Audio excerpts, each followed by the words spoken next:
I can picture Gilbert as a dad. Fuck you! Oh, I shot him in midair, fucking pussy. Yeah.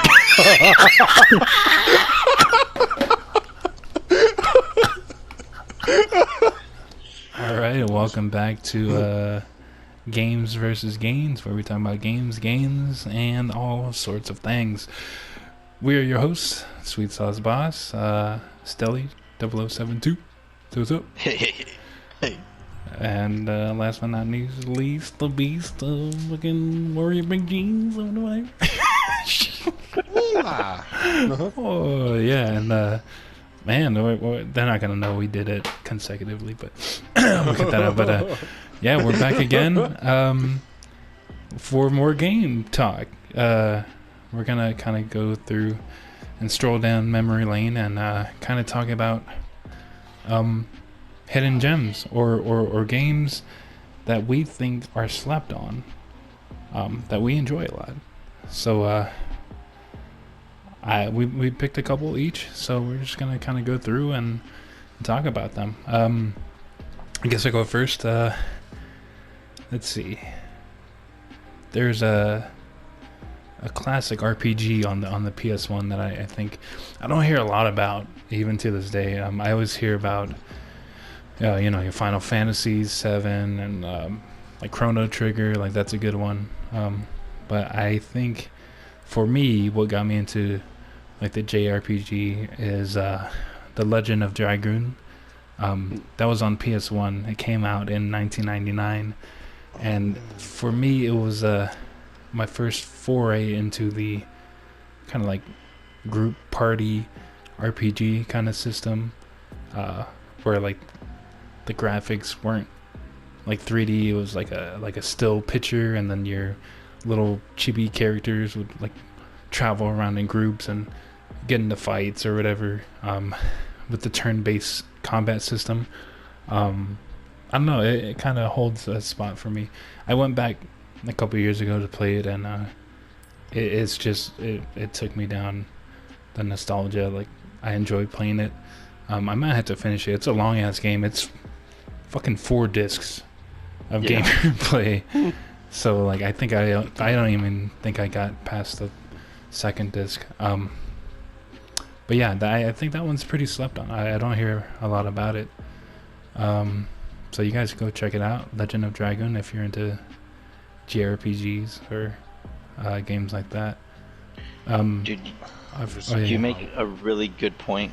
Not to cut in, but yeah, like that's just look at games now. Like you have to pay for DLC and stuff. Dude, this game was 4 discs long. Like exactly, and it's not like you installed the game into your PlayStation. It's not 1. like a add-on or like something you had to purchase afterwards. This is a fully fledged long ass game, and it's packed with content. Like a lot of the older games, like you said, I mean we can get into like DLC and microtransactions at another time, but dude, this game was, and I'm pretty sure a lot of the games that we think are gems have a lot of substance and content. So I was gonna say, we got our list. We'll go one by one. We'll pass it around the table. So I guess Sal, you can go ahead. Your pick. See, going back, we'll start with PlayStation 1 games like you. You hear a lot about the series as a whole, Legacy of Kain, but nobody really includes the first one, Blood Omen. Blood Omen, yeah. Which is completely different than the rest of the games, right? It's a top-down sort of RPG to an extent. You go through this huge world of Nosgoth, right? There's so much lore, and back then there's not a lot of games with heavy lore. And you go around, so much substance, killing, sucking people's blood, and the usual, the usual, and upgrading your guy, and the story's so heavy. Like this one game built enough lore to make how many followed? 4 more games? Yeah, about Yeah, Soul 3 Reaver, or Soul 4. Reaver 2, Blood Omen 2, and then Legacy Kane Deception. And dude, of course they're all great, but they wouldn't have been made possible without the very first one, which nobody ever talks about. Exactly. Nice. And I was gonna say, you made me think of another game because it has a similar title to The Legend of Dragoon, and it was a PS1 game. It's called The Legend of LAKEY. Oh, okay. It's a turn-based RPG, and that was one I used to play a lot. That was a pretty cool game.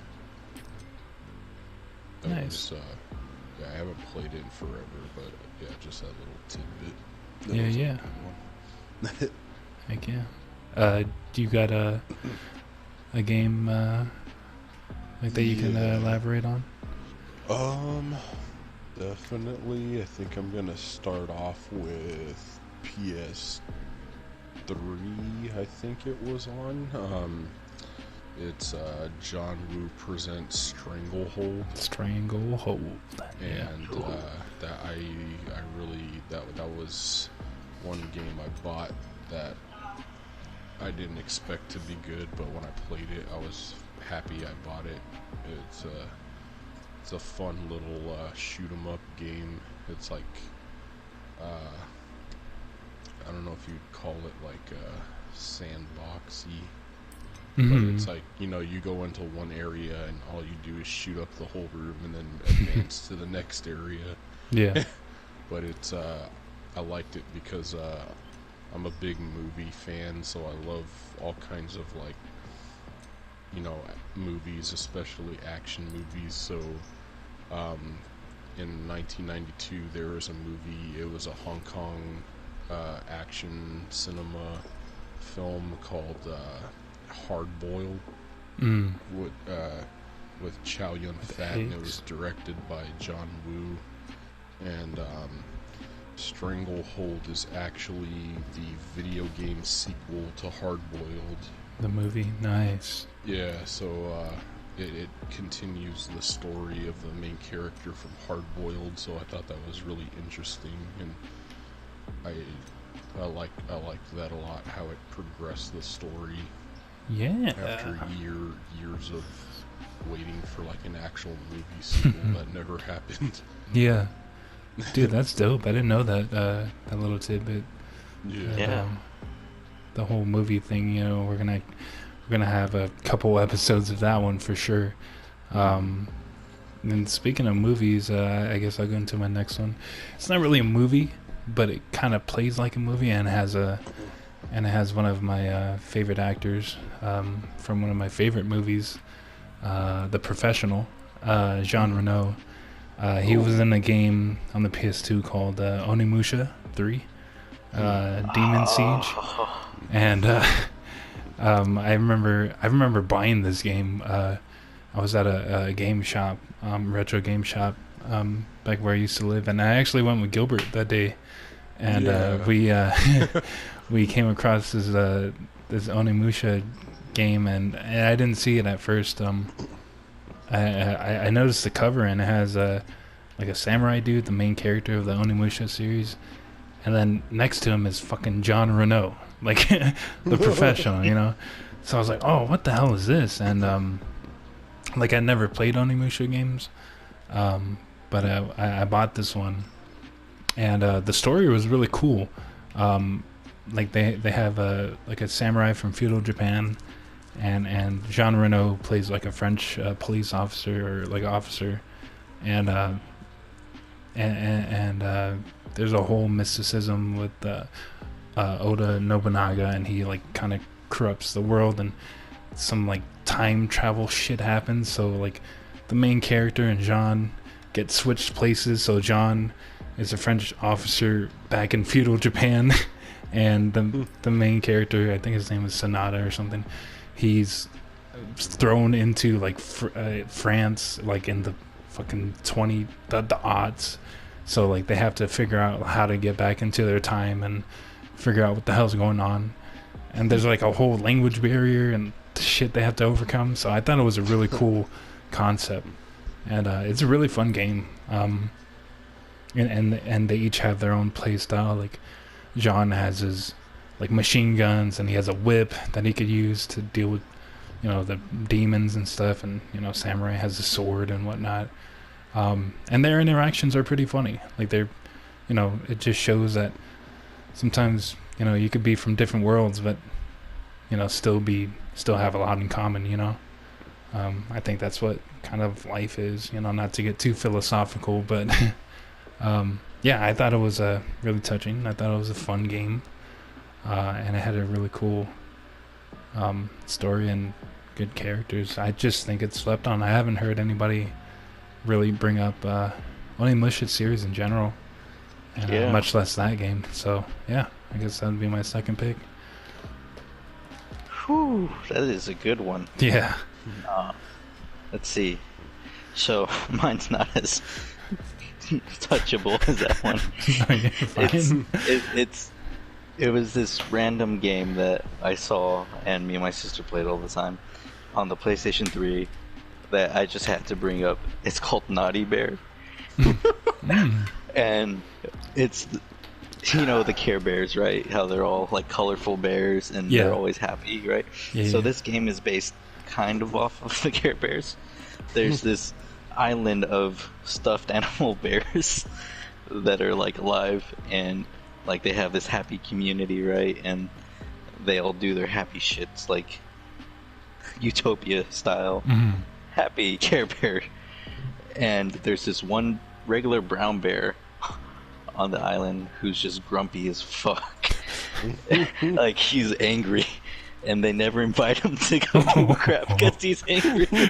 and so you spend the game as Naughty Bear, the brown bear, and you go around and kill all the other bears because they make fun of them. they make fun of them. They pick on them, and as you go through the levels, right, each one's broken down into like chapters of like you killing specific bears, and as you go through the chapters, it escalates to where like ninja bears come to the island to get Naughty Bear, and the army, or they make robots to kill Naughty Bear. It's like hilarious, and all the while you're like basically playing manhunt as a stuffed animal, because you sneak up on these bears, and like you shove their heads in like machines or push them into like ovens, or you have them step in bear traps, and then you could either like just massacre them, or you scare them so much that they explode. And that game was so cool and so addicting. Like you unlock costumes from different weapons, different. There was no DLC for it either besides costumes, and so much content. It was amazing. I played that game over and over and over because I loved Manhunt, and this was basically stuffed animal Manhunt. Shit. Wow, that was a pretty interesting pick. But yeah, nonetheless, I might have to check it out. We'll show some, maybe not the gruesome gameplay, but you know, some kind of a On the bright side, there's no blood. Oh yeah, some kind of a screenshot of here, which stuff there. All right, nice. All right, Gilbert, what you got, man? I think it was probably because I keep changing my mind. I don't have a specific list. I'm kind of like randomly off the top. thinking of one that I very faintly remember that was actually a pretty dope game was the controls take a little more getting used to, but they had this game on PS2 called The Getaway, and it was it takes place in London, England, and you play this guy who used to be like a mobster, and he like retired, but then he gets pulled back into the shit basically because his I think it says wife and son gets kidnapped by his old boss or something, and so he has to run around and look like try to figure out how to save his wife and son. Oh wait, no, that's what I remember. His wife actually gets killed at the beginning, and they kidnap his son, and so he's running around trying to save his son. And you're in London. It's like GTA in London, England. Okay. And it was kind of weird though, because like they had the controls where you can run around, but then you had to actually aim. But the way you would aim is it would give you the view over the shoulder, and you would actually have to aim down the sight of the gun yourself. There was no crosshair. And so that was pretty interesting, but that was a pretty, like, the driving and like it was a pretty good action game that I think didn't really get a lot. I mean, it had like one sequel, but it was, there wasn't a lot of buzz about yeah. it. Yeah. Okay. Like it's kind of like a video game version of the movie Snatch. Oh. Like, it's got that kind of gangster style to it. Yeah. Okay. Yeah, I dig it. Nice. I'm gonna have to. I don't know if I have it. I don't think I have it, but I might have seen it before. That's dope. Well, I guess it's back to me. I got a 360 game. I guess it would be like a franchise, maybe. This game in particular, Tenchu, fuck, not Tenchu, fuck, Tenchu Z. It was, I think, the fourth Tenchu game that they came out with. It was a From Software game, like before they made the,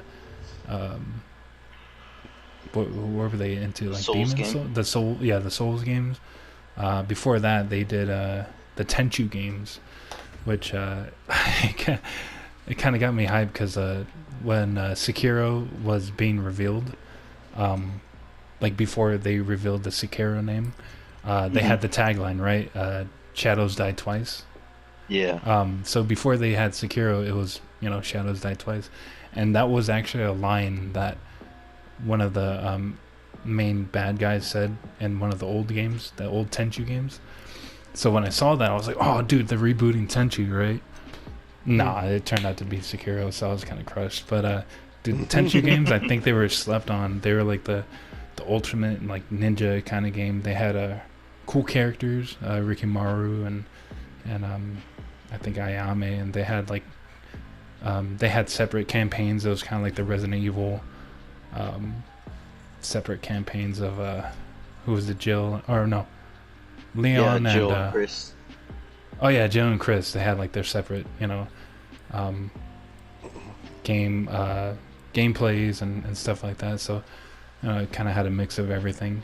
But Tenchu Z was like the next gen Tenchu that came out, and you can create your character. All the Tenchu games were like mission based, so you would have an objective. You go through this kind of like a box of a map layout thing that you would scope out enemies and kind of deceive them, like throwing rice balls somewhere, and they run to eat it, and you can like chop their head off or something. It was really cool. You had to be really stealthy. The combat was kind of like shit, so it was advised not to get into fights. So that's how ninjas roll. So Tenchu Z was like it was sick because like it actually made you feel like a ninja. I wasn't too invested in the story, but I think the gameplay kind of saved it for me. Like all the customization and the stealth kills were really cool. And just peeking around the corner and just being real stealth. Like I think the same reason I kind of like the Metal Gear Solid games. It was a lot of emphasis on stealth.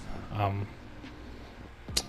don't think a lot of people kind of go back and play those games or even talk about it when they talk about stealth.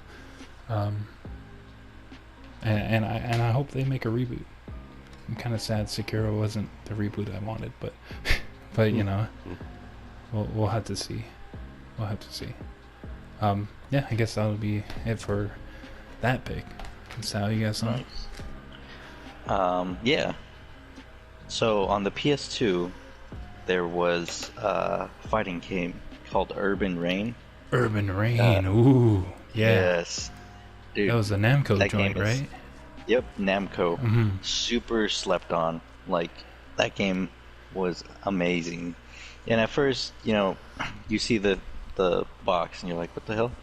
Like that's this dude in a like alligator print jacket, Yeah. if I remember correctly, and he's like in a fighting stance. And but you get into it, the game, the story's kind of all over the place, honestly.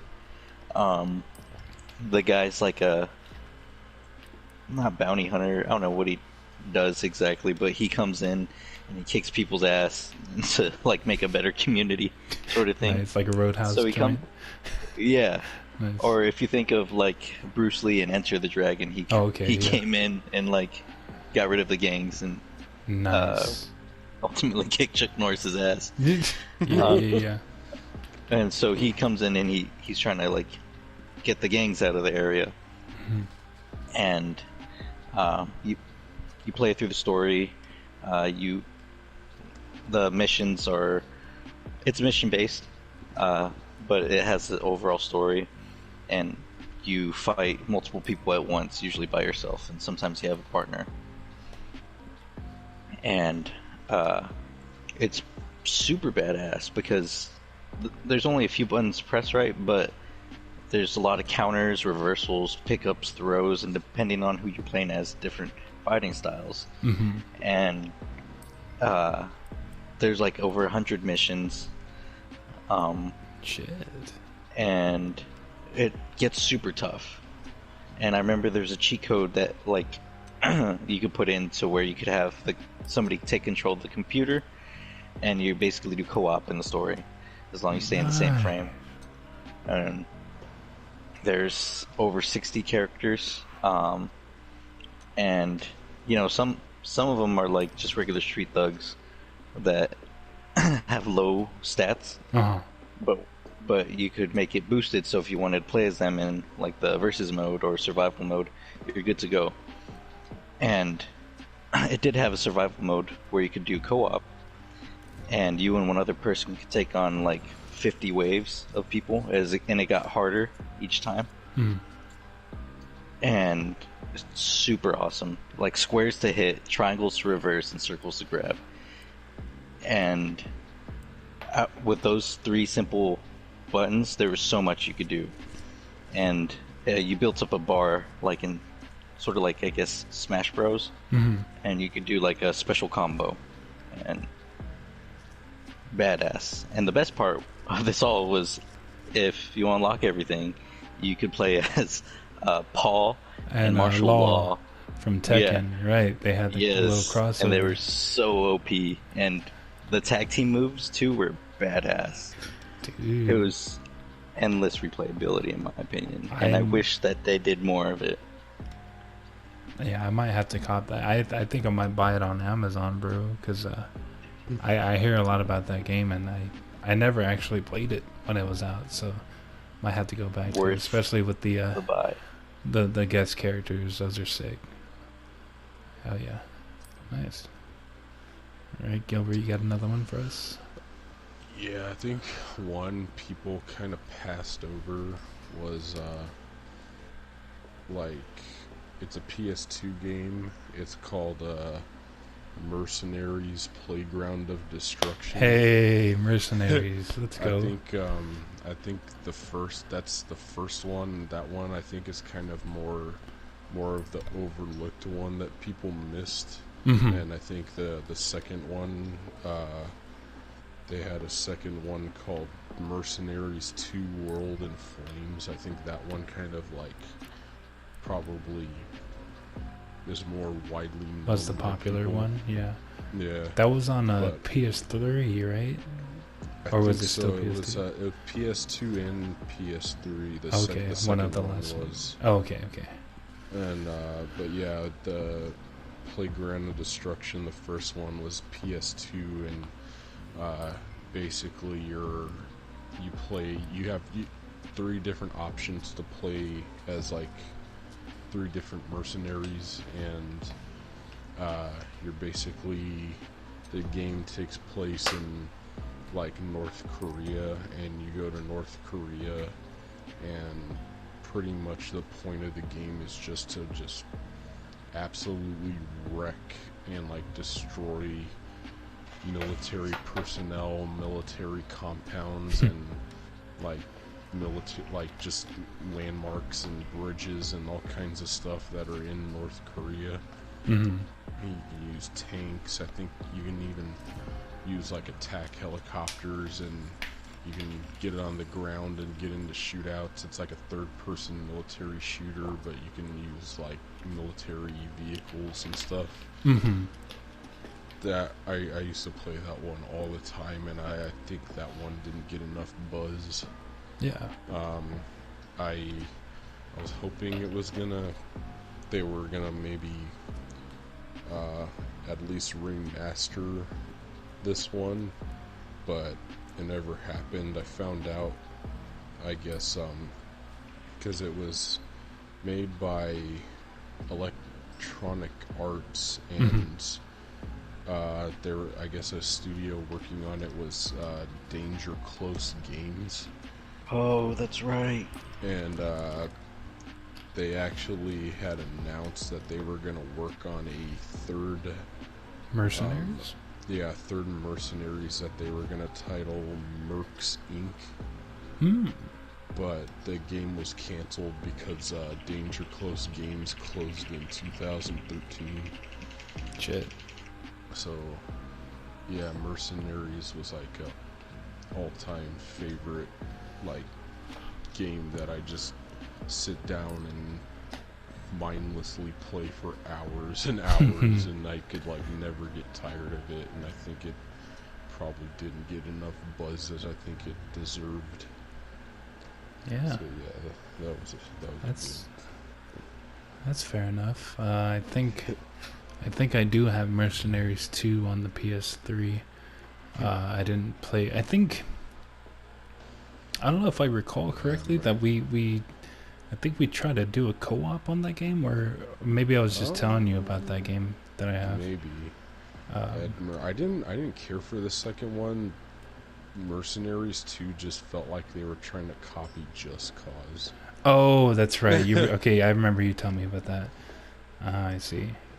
Well, It took place in a similar, they moved it from North Korea to some like Central American country. It was basically the same shit as Just Cause. Plus, that one felt way shorter. Way shorter. Yeah. Damn. Oh, interesting. Alright. Well, I guess it's back to me. I got a PS3 game. It is called Way of the Samurai. This is the third one. When I first played it, I thought it was just going to be like a hack and slash samurai game, which is cool too, but this one was a little bit different. The story is like you're kind of thrust into this Sengoku era. It's like the 1500s of Japan, and there's like a war going on within itself, and you play as this, like a random Ronin samurai, and there's 3 factions, and like you kind of go around the area, and each faction has like some kind of a agenda that they kind of push on you, and you can side with, you could do tasks, and it's kind of like a mini open world. And you can do tasks for like different people and kind of meet vendors and things like that. The cool thing was player choice. So and consequence. Every choice that you made, every single person you helped would affect the ending. So like I think there was like 21 endings at least for the game, because it's not a long game. How it's structured, it's like a 7-day thing. So like you're thrust into day 1, and then whatever you get done that day will affect what happens in day 2, and who you interact with and people and what they will have you do. You could do assassination missions. You can play, run, go not fetch, but like kind of like run errands and stuff like that. You can get into like fights with gangs, and the whole thing was like player choice and how it affects, like, because most of the games that I played before that were kind of like had a set story and a set ending, or had a set story and then it just let you play on forever, not really a set ending or anything like that. But this game was like every choice you made was gonna affect what kind of outcome that you had at the end, so you kind of wanted to see everything and explore everything. So I thought it was really cool, that concept. It was very foreign to me, and the gameplay was fun. Like, you had different types of weapons, and it's gonna kind of relate to my next game after when we get back to me. They have like swords. Okay, you have spears. You have what else did they have? You have dual swords. You have like a plethora of weapons that you could experiment with and learn different skills and stuff. And it was really cool to master everything. You could do like barehanded stuff and just like martial arts assholes to death, and like it was actually really, really in depth with its combat. And I don't know. I don't hear a lot of people talk about Way of the Samurai series. I think the third one is the best one, at least for me. But yeah, it was just very interesting gameplay. It was very different for me, and I think that's why I like it, outside of the combat and stuff. But yeah, Nice. I guess that'll be a fourth one. Let's see. Well, I'll go for a PS3 game. One game that was really overshadowed by another game of the same genre at the time was Dante's Inferno. Oh, okay. That game was badass. Like, I remember, well, it's made by Electronic Arts, and those fools go all out with their advertisements sometimes, even when the game sucks.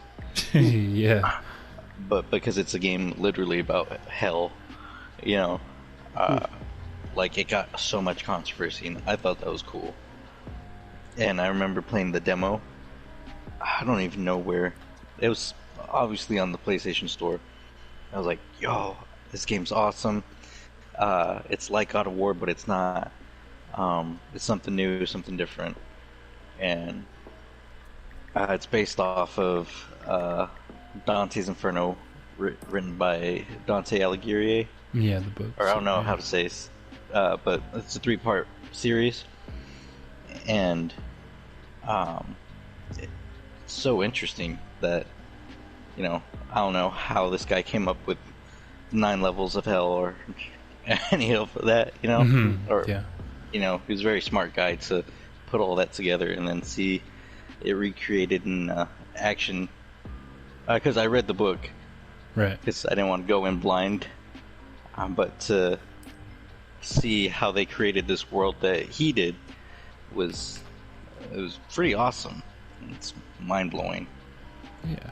And then the gameplay was really smooth, easy to rack up big combos, a lot of replayability, because standard like hack and slash adventure God of War stuff, there's collectibles and unlocking all the skills and stuff like that. And later on, they did an update where people could make their own kind of pit arenas and publish them out for other people to play. And they did like a prequel add-on, and I was hoping they did a sequel, because the way they ended it left it Like a cliffhanger kind of joint. a cliffhanger leading to Purgatory, which was like the next part of his book. Mm-hmm. Which I was really excited to see, but is just one of those things they kind of dropped off, like Army of Two eventually. Mm. Yeah, that's my third. I think I'm gonna go with one that's pretty recent that I think not a lot of people picked up on. Like, it came out and it was a pretty solid game, but like nobody played it. Was They made WB Studios made a Mad Max video game. Ah. And it's kind of similar to, you know, it's WB Studios. They did, you know, Shadow of Mordor. I think it was Arkham Origins. So it's like the same style game. It's like a, you know, a beat 'em up with the counters and everything. But it mixed in like driving, like combat driving, because there's like raiders and stuff trying to mess you up, and you have to upgrade your car and stuff to try to fend off like dudes trying to wreck you on the road. And I think that had a really good like storyline to it too. It had like the story kind of dealt a lot with like Max's humanity. It's basically, if you wanted to play a video game of Mad Max Fury Road, like the movie, then that would be the game, because I think they even mix in elements from that movie specifically to the video game. And it's like has that theme that this guy has spent so many years on the road by himself, like fending for himself, that he forgets his humanity, but then he like meets people and meets somebody that helps him find it again. Nice. So they did a really good job mixing that into the game, like him, you know, basically him finding something to live for, and so it brings him out of his like crazy, like insanity, like people think he's crazy, but he like It's finds just the his way world that they back. live in. Yeah. Like, how could you not be crazy, you know, in that time? Yeah. But that's a solid game that I think more people should get. Fun fact, the reason why it was so slept on is because it was released the same day as Metal Gear Solid 5 Phantom Pain. Oh, that bastard. Yeah, Metal Gear Solid 5. I'm gonna blow up that whole fucking studio. No, Oh, dude, they're already dead, so... no, they're not dead. They're just shit. No, So. they're dead with Konami's dead, yeah. This Konami, if you're listening, fucking fuck yourself, bro. yeah. Mad Max wants his money back. Yeah, Mad Max, definitely worth it. That is People hella funny. should go back and find that fucking game. Dude.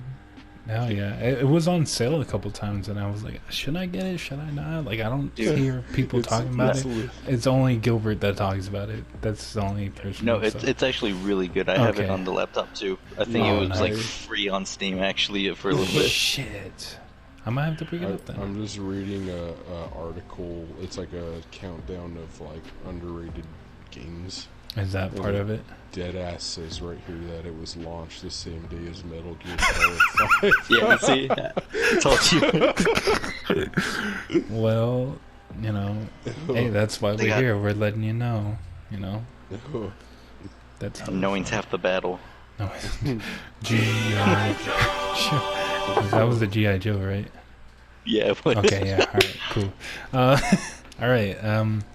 I guess we'll get to my last one. We still got a little bit of time. Neo. That's one game that I think people kind of they sleep on it only because Dark Souls is a thing, and I think a lot of people kind of see it at face value, and they don't, you know, they see, oh, okay, it's a very difficult game. It's an action game. It has the grave system where, like, if you die somewhere, you have to go pick it up, and that's your experience. You have to, like, use it before you lose it. And I think that's a very shallow way of looking at it, because Neo itself has a really good combat system. Uh, it kind of reminds me. I think that's why I liked Way of the Samurai 3 too. Like I was saying a bit earlier, the weapon variety. I think Way of the Samurai had weapons for different stances. So it had upper stance, middle stance, lower stance, and then like a ninja stance or something like that. And there was like ton of different weapons for those stances, ton of different skills. And I think Neo kind of like blended it all in, so it's like they have, I think, 7, 8, 9 different weapons, and they're split up into 3 stances: high, low, mid, and it has like a big emphasis on keeping your stamina up so you can fight, or else you get wrecked. And that's, you know, the mistake that a lot of people they don't understand the mechanics too well, so they kind of get shitted on. And not I wasn't even thinking about that, but like they freaking yeah, people, I think people shy away from it because of the said difficulty, and they just hear a lot about it, that is just like, you know, it's a masochistic game. Like if you're a sadist, you'll love this shit. But I think that it's more than that. The combat is more complex. I dig samurai stuff, ninja stuff, so that's all me. And let's see. Yeah, I think it's a lot faster than the Souls series, so I can easily get into it.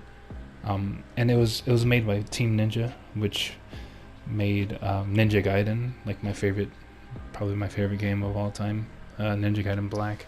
So I think that's why it kind of drew me to it. It's a very niche game at the moment. The customization of it, you can customize your character with all kinds of armor sets, a lot of RPG elements, all kind of builds, stats that you can build towards, builds that you can, you know, play around with. It's very in-depth and character creative focused. Not so much the story, and I think a lot of people are into story type games. But for me, I think I just like it for the player optimization and the creativity that goes behind it. So yeah, I think it's a little bit slept on. I think people should give it more of a try. The sequel's came out earlier this year, which just blows the first one out of the water. So if you're gonna get into it, play the second one. Yeah, I think that'll be my last pick. Ooh, oh man, I made this one tough because there's so many games. Last one, I'll go PlayStation 1, because, you know, that's not something a lot of people think about anymore. Okay. There's this game called Unholy War on the PS1, and it was made by Eidos Studio, the same people Eidos, Hitman series. Yeah, Hitman. Yeah. Gex. Gecko, yeah, my dude. That's good. I think it was Akumji Heart of Darkness. And tons of other games. Soul Reaver, the first one. But Unholy War was a very unconventional fighting game for just in general. It's you could play as a rhino. And then there's like a piranha lizard thing that lays eggs and spits venom, and a robot, or it's just a really odd cast of people, obviously, right? Mm-hmm. And it goes off of close range attacks, mid range attacks, and kind of far range attacks. And I have no idea what the story was at all, but there was so much replayability because instead of being 2D side fighting or maybe Tekken style, it was kind of like a bigger map with water, sand, and like maybe some traps, and you could basically run around. And I remember there was this one character specifically who rode like a a rocket jet thing. I don't know, but he, like, his special move was to drive up into the air and then come crashing down, committing suicide, hopefully killing the other person. Oh. And it was very weird. I have like I said, no idea what the story was, but the main campaign of itself was really interesting because you'd have like the obvious good guys and obviously the bad guys, and you'd play as the good guys, of course, and all your characters were like little chess pieces, and you'd move across the board to fight move up to each other, fight each other, and then hopefully knock out all the other teams people. And that was the story mode. And I thought that was so cool. I had no idea what was going on, or how to unlock any of the like hidden characters, which were like upgraded versions of some of the other characters. Mm-hmm. And because it was so, I don't know, niche, I don't know if that's the right word, Right. it never got any more attention than that. Right. The same with a lot of the other Edios, games that came out. Oh. But that super classic, like super slept on. Nobody even remembers it. It feels like. Yeah. Yeah, I'd never heard of that shit either. So, damn. Yeah. That's dope. Gilbert, you got one more in you? We've got a couple minutes left. Yeah. I think so. I think it's a game that I think I'm gonna go with a PS1 because I did like PS2 and then a recent one. Mm-hmm.